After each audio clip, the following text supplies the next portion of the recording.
Hello friends, welcome to education on priority. Guys, आज का video जो है अकाउंटिंग एरर्स पार्ट 1 का सीक्वेंस है।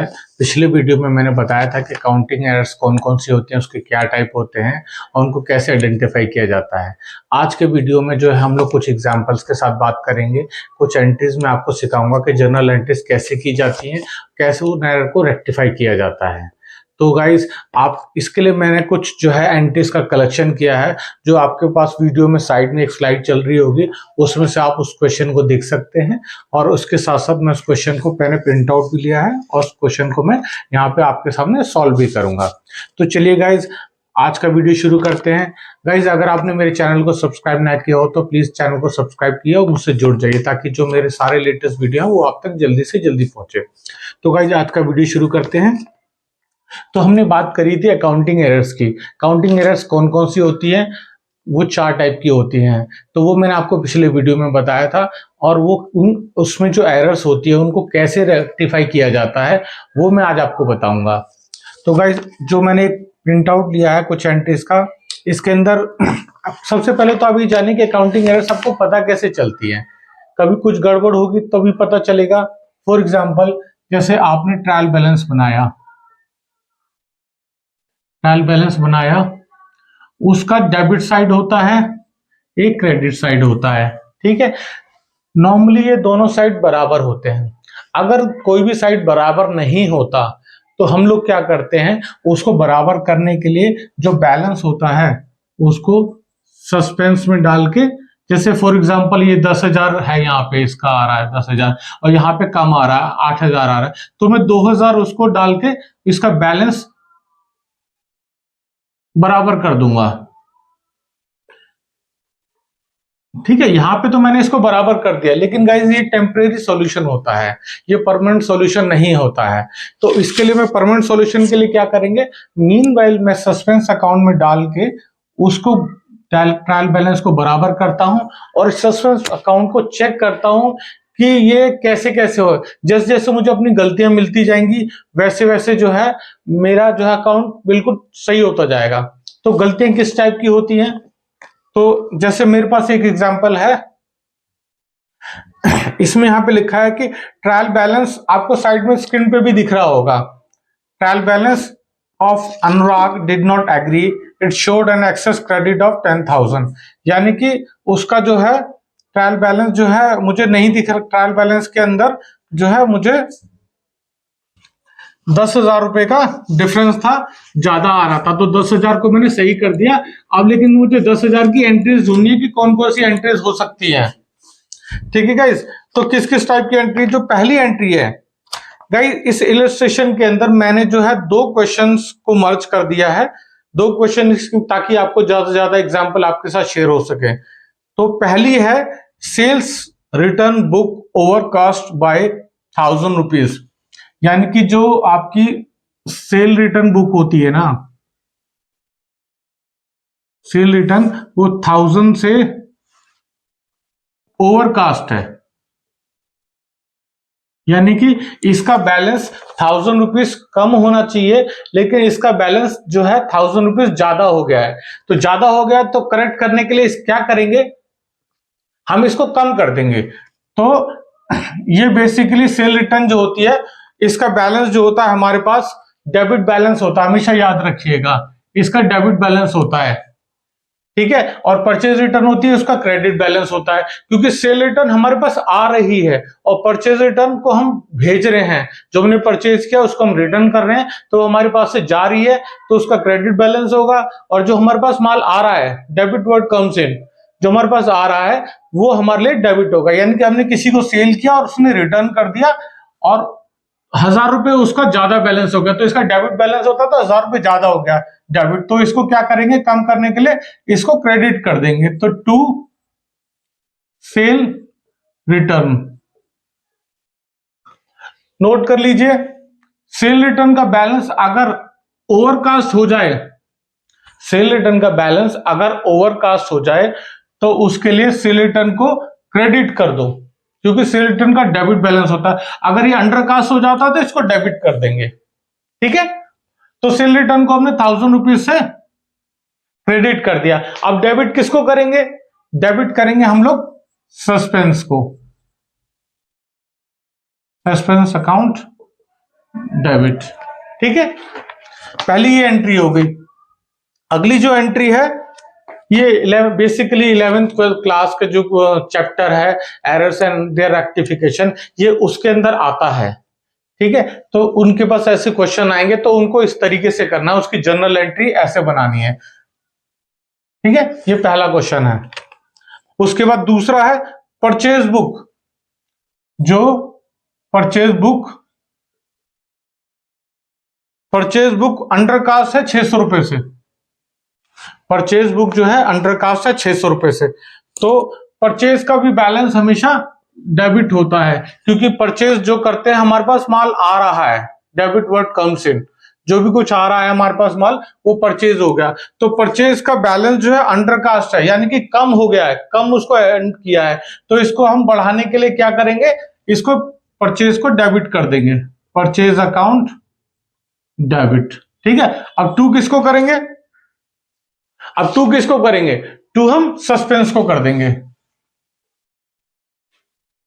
ठीक है, 600 रुपए से। ठीक है गाइस, इस तरह की एंट्रीज बहुत आती हैं। बैलेंस जो है ओवरकास्ट और अंडरकास्ट है, यहाँ पे अंडरकास्ट लिखा हुआ है। आप ये समझ लीजिए कि किसका कौन सा बैलेंस होता है। परचेज का, परचेज बुक का है, परचेज रिटर्न नहीं है। परचेज बुक का डेबिट बैलेंस होगा, अगर परचेज रिटर्न होता है तो उसका क्रेडिट बैलेंस होता है। इसी तरह खाली सेल होता है सिर्फ, उसका क्रेडिट बैलेंस होता है। अगर सेल रिटर्न है तो उसका डेबिट बैलेंस होता है। ठीक है, अगर सेल रिटर्न को ओवरकास्ट कर देंगे, ओवरकास्ट मतलब ज्यादा, ठीक है, तो उसको हम कम कर देंगे यहाँ पे, क्योंकि डेबिट होता है तो क्रेडिट कर देंगे।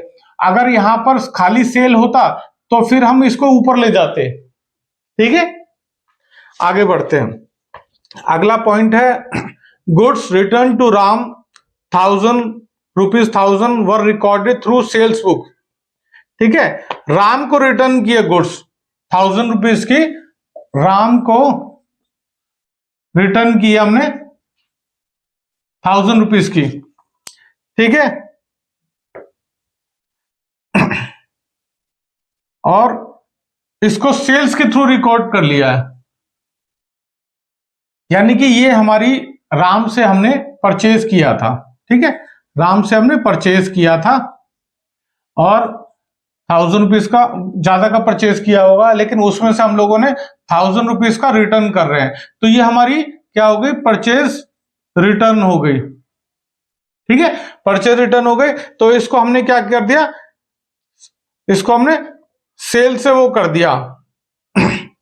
ठीक है, तो सेल्स को क्रेडिट कर दिया। ठीक है, तो अब क्या करेंगे, सेल्स को हम डेबिट कर देंगे। सेल्स को क्रेडिट किया और परचेज रिटर्न होनी चाहिए थी ये। ठीक है, तो हम क्या करेंगे, सेल्स को डेबिट कर देंगे। दोबारा से पढ़ता हूं, goods return to Ram ₹1000 were recorded through sales book. ठीक है, यानी कि जो राम को रिटर्न किया हमने माल, वो सेल्स में रिकॉर्ड कर लिया है। तो सेल्स हमारी क्रेडिट होती है, तो सेल्स 1000 रुपए से क्रेडिट हो गई, तो सेल्स को क्या करेंगे हम, 1000 रुपए से डेबिट कर देंगे।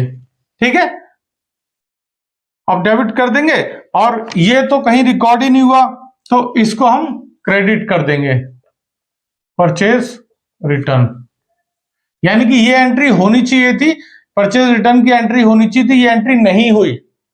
ठीक है, ये नहीं हुई, सीधा हमने सेल्स दिखा दिया कि सेल्स किया आपने, तो सेल्स क्रेडिट कर दिया। ठीक है, तो और डेबिट किसको कर दिया, परचेज रिटर्न को, या इसको हम रिटर्न आउटवर्ड भी कह सकते हैं। ठीक है गाइस, 3 एंट्री हो गई। आई होप आपने नोट कर लिया, मैं थोड़ा सा इसको रब कर देता हूं। उसके बाद अगली जो एंट्री है वो ये है, credit purchase from MN company 8000 were recorded through sales book. ठीक है, तो नंबर 4 की एंट्री है ये, यानी कि क्रेडिट परचेज फ्रॉम एमएनक्यू, यानी कि एमएन कंपनी से हमने माल खरीदा 8000 रुपए का, और उसको जो है सेल्स में दिखा दिया। ठीक है, तो अगर हमने माल खरीदा तो मतलब हमारा परचेज अकाउंट डेबिट टू, ये एंट्री हमारी होनी चाहिए थी कायदे में। अगर हम एमएन कंपनी से माल खरीद रहे हैं, क्रेडिट पे माल खरीद रहे हैं, अगर कैश में खरीदते तो इसकी जगह कैश आ जाता, तो कायदे में ये एंट्री हमारी होनी चाहिए थी, ठीक है। लेकिन एंट्री क्या हो गई, were recorded through sales book, ठीक है। तो परचेज की जगह ऐसे हो गया, ऐसे एंट्री हो गई इसकी, सेल्स करेंगे तो ऐसी एंट्री होगी, ठीक है। अब इसको रेक्टिफाई करने के लिए क्या करेंगे हम, अब इसको रेक्टिफाई करने के लिए क्या करेंगे हम, ये है आपकी रेक्टिफाई एंट्री,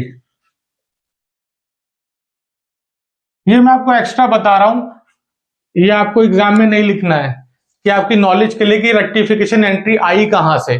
ये एंट्री होनी चाहिए थी लेकिन बुक्स में ये वाली एंट्री हो गई। अब इसको करेक्ट करने के लिए क्या करेंगे,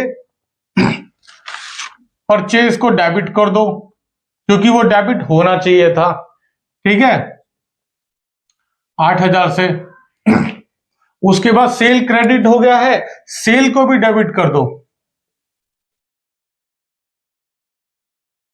8,000 से, ठीक है। और उसके बाद एमएनक्यू कंपनी क्रेडिट होना चाहिए था लेकिन उसको डेबिट कर दिया, तो टू 16,000 से, ठीक है। 8,000 से क्रेडिट होना चाहिए था, क्रेडिट करने की बजाय उसको 8,000 से डेबिट कर दिया, तो उसको एंट्री को खत्म करने के लिए हमको 16,000 से क्रेडिट करना पड़ेगा। ये करेक्ट एंट्री है, ये एंट्री होनी चाहिए थी, अगर ये नहीं होती तो यही एंट्री हम करके खत्म कर देते, लेकिन गलती से बुक्स में इस तरह से एंट्री हो गई है, तो उसकी रेक्टिफिकेशन एंट्री ये है। आप देख लें इसको अच्छे से, ठीक है। उसके बाद अगला है, अगला मैं स्किप कर देता हूं क्योंकि वो भी बिल्कुल ऐसा है। उसके बाद अगली एंट्री है सैलरी पेड, जो सैलरी है, सैलरी 2,000 रुपए की जो पेड करी, सैलरी पेड है, और डेबिट किसको कर दिया, एम्प्लॉय के पर्सनल अकाउंट को डेबिट कर दिया, ठीक है। सैलरी को एम्प्लॉय के पर्सनल अकाउंट को डेबिट कर दिया, जबकि इसकी एंट्री ऐसे होनी चाहिए थी, जो भी सैलरी होता है ना वो कंपनी का खर्चा होता है, और आपका नॉमिनल अकाउंट का रूल चलता है debit the expenses and losses, जो भी आपका खर्चा है ना उसको आप डेबिट कर दो, ठीक है। तो इसने क्या किया, सैलरी की जगह किसी एम्प्लॉय का पर्सनल अकाउंट को डेबिट कर दिया, यानी कि फॉर एग्जांपल कैश में सैलरी पे करी तो कैश, सैलरी टू कैश होना चाहिए था, लेकिन मान लो राम फॉर एग्जांपल किसी कंपनी का एम्प्लॉय है, Ram account debit to cash कर दिया, ऐसे किया। Salary paid ₹2,000 were debited to employee personal account, यानी कि सैलरी को 2,000 रुपए की सैलरी पे करी, खर्चा सैलरी में रिकॉर्ड होना चाहिए था लेकिन किसी के पर्सनल अकाउंट में चढ़ा दिया, चाहे एडवांस में चढ़ा दिया चाहे किसी में भी चढ़ा दिया हो, ठीक है। तो अब हम इसकी रेक्टिफिकेशन एंट्री क्या करेंगे, सैलरी डेबिट होनी चाहिए थी तो सैलरी को डेबिट कर दो, ये लिख देता हूं रेक्टिफाई एंट्री, ठीक है। 11th क्लास के स्टूडेंट के लिए काम आएगा, और अगर आप आगे अभी आपको करते हो अकाउंटेंसी बीकॉम वगैरह कुछ भी करते हो, आगे बढ़ते हो, तो आपको बहुत इंपॉर्टेंट है जानना कि कैसे एंट्री होती है। तो सैलरी अकाउंट डेबिट 2,000, ठीक है, सैलरी को तो डेबिट कर ही दो। अब जो ये राम गलती से क्रेडिट हो गया है, गलती से सॉरी डेबिट हो गया है, तो इसको हम क्रेडिट कर देंगे टू एम्प्लॉय पर्सनल अकाउंट, ठीक है। इधर का काटा उधर का काटा, ऐसे करके डेबिट क्रेडिट आपको ऐसे ये रेक्टिफिकेशन की एंट्री है, ठीक है। सैलरी का देना था लेकिन राम को दे दिया, ठीक है, तो सैलरी को तो कर ही दो और राम को दिया है राम से ले लो, ठीक है। ऐसे करके इसको रेक्टिफाई एंट्री कर दो। इसी तरह से अगली एंट्री है wages paid for installation of machinery 600 was posted to wages account, ठीक है। तो वेजेस पे किए हैं 600 रुपए, ठीक है। किस चीज की वेजेस है? कोई मशीन खरीदी है, कोई मशीनरी खरीदी है और उसको वेजेस अकाउंट में पोस्टेड कर दिया, ठीक है। इसको वेजेस अकाउंट में पोस्टेड कर दिया। तो गाइस इस एंट्री को आप ध्यान से समझिएगा। यहां पे लोग कंफ्यूज हो जाते हैं कि वेजेस अकाउंट, मशीनरी के लिए वेजेस दिया तो वेजेस अकाउंट में ही जाना चाहिए ना, उस किसी और में क्यों जा रहा है, वो गलत क्या है? तो जब भी आप कोई एसेट्स खरीदते हो, फॉर एग्जाम्पल मशीन या कुछ भी खरीदते हो, जैसे वो मशीन ही खरीदी आपने कंपनी के लिए, तो जो भी उसका इंस्टॉलेशन का खर्चा होता है, मशीन लगाने का भाड़ा, आने का, जो भी इंजीनियर आएगा, जो भी उसका इंस्टॉलेशन का खर्चा होता है, वो सब मशीन अकाउंट में ही जाता है, वो वेजेस में नहीं जाएगा आपका, ठीक है। अगर आपने वेजेस में डाल रहे हो तो वो उसमें वेजेस में नहीं जाएगा आपका। मशीन कोई भी फिक्स एसेट्स होती है, उसको इंस्टॉल करने का खर्चा आपके फिक्स एसेट्स के अंदर ही जाएगा। आप अगर उसे अलग से वेजेस में या किसी और एक्सपेंस में डाल रहे हैं तो वो काउंट नहीं होगा, वो आपकी एंट्री गलत है।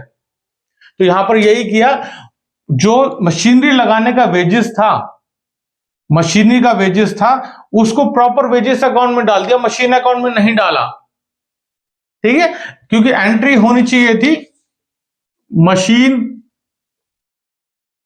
टू कैश है या बैंक, जो भी है, जो भी है आपका होनी चाहिए थी, लेकिन हो क्या गई, wages account debit to cash या बैंक, ये एंट्री हो गई है। ये आपकी एंट्री होनी चाहिए थी, ये आपकी एंट्री हो गई है, ठीक है। तो अब आपको करेक्ट करना है, तो आपको करेक्ट करने के लिए आपको क्या करना है, सिंपल पिछली एंट्री की तरह मशीन को डेबिट करो, मशीनरी डेबिट होनी चाहिए थी, और उसके बाद ये वेजेस डेबिट हो गया, इसको आप क्रेडिट कर दो 600 रुपए से, ठीक है। ये इसकी करेक्ट एंट्री है, आप समझ ले इसको, पॉइंट को। इसमें बच्चे बहुत गलती करते हैं, 600 रुपए वेजेस दिए किस चीज के, मशीन लगाने के, उसको वेजेस अकाउंट में गलती से डाल दिया, तो ये वाली एंट्री होनी चाहिए थी, ये वाली एंट्री हो गई। अब रेक्टिफिकेशन के लिए ये वाली एंट्री आपकी रेक्टिफाई एंट्री है, machine account debit to wages, ठीक है। इस तरीके से आप एंट्री करेंगे। तो मैं फिर से थोड़ा सा आपका रब कर देता हूं। तो गाइज अब तक जो एंट्री मैंने बताई है, आई होप आपको समझ में आ गई होंगी, ठीक है। अगर आपको कोई एंट्री कुछ भी समझ में ना आता है तो आप इस वीडियो के कमेंट बॉक्स में जरूर डाल दीजिएगा, या आपको जो भी जिस टाइप की भी वीडियो चाहिए मुझसे अकाउंटेंसी के रिलेटेड, तो आप उसमें प्लीज डाल दीजिएगा, मैं वो वीडियो बना के आपको डाल दूंगा। तो अगली एंट्री पे चलते हैं। अगली एंट्री हमारी आ रही है रिपेयर्स टू मशीनरी, 400 रुपीज की, डेबिटेड टू मशीनरी अकाउंट, ठीक है। अब यहां पे एक कैच है, ठीक है। अब यहां पे पढ़िए, रिपेयर्स यानी कि मशीन इंस्टॉल हो गई है, उसके बाद में रिपेयर्स हो रही है, ठीक है। तो उसको क्या क्या, उसको मशीन खाते में डाल दिया है, यानी कि उसकी एंट्री होनी चाहिए थी repairs account debit to cash या बैंक, क्योंकि इंस्टॉलेशन का खर्चा ही सिर्फ मशीन में आएगा, बाद में अगर मशीन रिपेयर हो रही है जितनी बार भी, वो मशीन के खाते में नहीं आएगा, सिर्फ पहली बार जब मशीन इंस्टॉल होगी तभी जो खर्चा होगा सब मशीन में आएगा। तो ये एंट्री होनी चाहिए थी रिपेयर्स 400 रुपए की, ठीक है। लेकिन एंट्री क्या हो गई है, machine account debit to cash या बैंक, जो भी आप लिखो, जैसे भी पेमेंट कर रहे हो, ठीक है। मशीन रिपेयर कराई किसी ने और उसके बदले में जो है ना, उसको ऐसे करने की बजाय ऐसे कर दिया, ठीक है। तो अब हम इसकी रेक्टिफाई एंट्री करेंगे। रेक्टिफाई एंट्री कैसे होगी, ये होना चाहिए था, इसको ले आओ, रिपेयर अकाउंट डेबिट 400, ठीक है। अब वही मशीन को जो है ना क्रेडिट कर दो, क्योंकि मशीन गलती से डेबिट हो गया है, ठीक है। तो ये इसकी रेक्टिफिकेशन एंट्री है। नोट कर लीजिए, इसमें बच्चे कंफ्यूज हो जाते हैं। इसमें और जो पुरानी एंट्री गई है वेजेस वाली, वो आपकी एंट्री सही है तो आपका नंबर नहीं कटेगा इन दोनों टाइप की एंट्रीज में, ठीक है। उसके बाद अगला है repairs paid for overhauling of second hand machinery purchase 1000 was debited to repairs account, ठीक है। अब यहां कह रहा है कि इसके बाद इसने कोई सेकेंड हैंड मशीन खरीदी है, कोई मशीन सेकेंड हैंड खरीदी है और उसके लिए कोई वेजेस जो है रिपेयर्स का दिया है पैसा, उसको रिपेयर्स अकाउंट में डाल दिया है, ठीक है।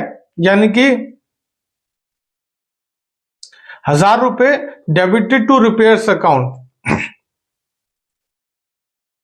मशीन का रिपेयर से सेकेंड हैंड। लेकिन नोट कर लिएगा गाइस, इसमें भले ही आप सेकेंड हैंड मशीन ले रहे हो, ठीक है, किसी और ने यूज की, लेकिन आपके लिए तो फर्स्ट टाइम आपने अब पहली बार ली है वो मशीन, तो आपने उससे पहले आपके टैली में या आपके सॉफ्टवेयर में उसका मशीन का कोई अकाउंट नहीं था, तो आप पहली बार अकाउंट बना रहे हो, तो उसका जो भी खर्चा होगा वो मशीन में ही जाएगा, ठीक है।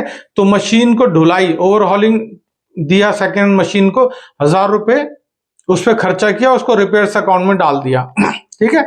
तो एंट्री क्या होनी चाहिए थी, मशीन टू कैश या बैंक जो भी है, ठीक है, और एंट्री क्या हो गई, रिपेयर्स, ठीक है, repairs account debit to cash या जो भी है।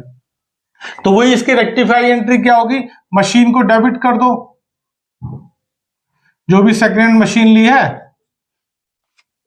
और उसके बाद 2 में रिपेयर्स को ले आऊं, क्योंकि रिपेयर्स डेबिट नहीं होना चाहिए था, डेबिट हो गया तो उसको हम क्रेडिट कर देंगे, डेबिट क्रेडिट बराबर हो जाएगा, ठीक है गाइस। उसके बाद अगली एंट्री है own business material 8000 and wages ₹2000 were used for construction of building, no adjustment was made in the books, ठीक है। अब वो कह रहे हैं कि बिल्डिंग बनाने के लिए 8000 रुपए का मटेरियल लिया और 2000 रुपए का वेजेस लिया, और उसकी कोई भी एंट्री नहीं करी बुक्स में, ठीक है। बिल्डिंग बनाने के लिए 8000 का मटेरियल और 2000 का वेजेस लिया, उसकी कोई एंट्री नहीं करी, तो उसकी एंट्री कर दो, ठीक है। तो बिल्डिंग के उसमें जो भी खर्चा होता है, बिल्डिंग बना रहे हैं जी, लैंड एंड बिल्डिंग जो होता है वो एसेट्स है, उसी में जाएगा, बिल्डिंग अकाउंट डेबिटेड टू, ठीक है, जो भी परचेज किया मटेरियल और जो भी वेजेस है, ठीक है।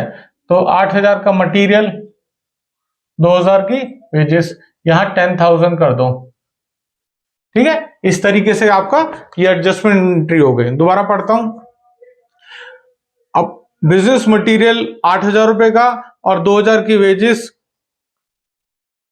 को बिल्डिंग कंस्ट्रक्शन में यूज कर लिया गया, ठीक है, तो उसकी कोई एडजस्टमेंट एंट्री नहीं करी, तो उसको यहां पे एडजस्ट कर दो। उसके बाद अगला है furniture purchase ₹5000 was posted to purchase account 500, ठीक है। यानी कि जो फर्नीचर है,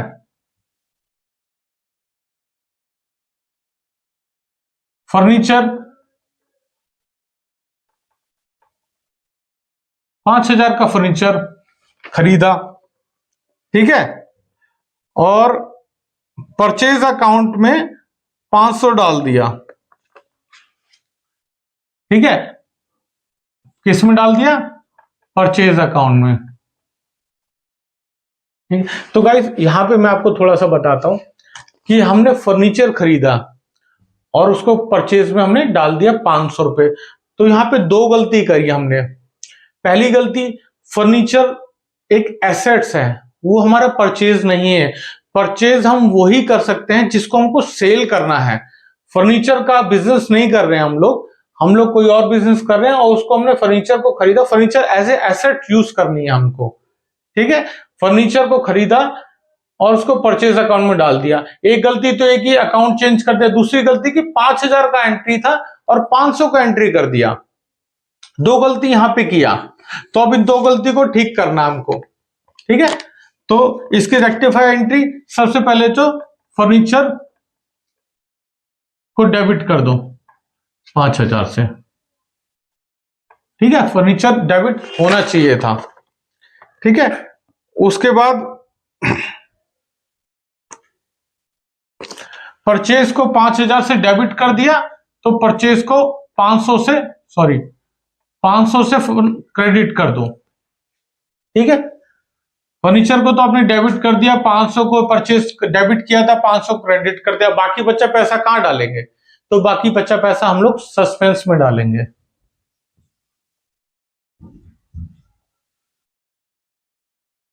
क्योंकि ये इनकम्प्लीट एंट्री दी है, तो हम इस हिसाब से इसको रेक्टिफाई करेंगे। बाकी बचे 4500 रुपए की हमें कोई डिस्क्रिप्शन नहीं दी है, तो हम इसको ऐसे करेंगे, फर्नीचर अकाउंट डेबिट 5000 रुपए टू परचेज, जो ये परचेज को डेबिट कर दिया इसको क्रेडिट कर देंगे 500 रुपए से, और बाकी 4500 को हम लोग सस्पेंस में डालेंगे और ऐसे इस एंट्री को रेक्टिफाई करेंगे, ठीक है। उसके बाद अगला है old machinery sold to Karim at its book value और 2000 was recorded through sales book, ठीक है। यानी कि ओल्ड मशीनरी बेच दी करीम को, और कितने की? 2000 रुपए की, और उसको सेल्स के थ्रू रिकॉर्ड कर लिया, ठीक है। तो मशीन बेची है हमने, फिक्स एसेट बेची है और उसको सेल्स के थ्रू कर लिया, तो इसकी रेक्टिफाई एंट्री